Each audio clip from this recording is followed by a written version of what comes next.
Šta bi? Tu je. Pusti je još malo. Idi ovamo s desne strane. Pusti je, pusti je.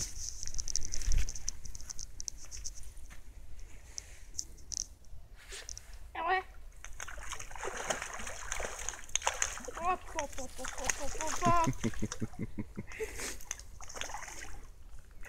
Nisam znao da svoj štap ovako stavio. On tebi ima 2 kila. Pa dobro, učinilo mi se. Bre, on ima ni pola kila. Hoćeš da je izbaciš tako ili ćeš... Kako? Uhvati za strunu pa izvuci.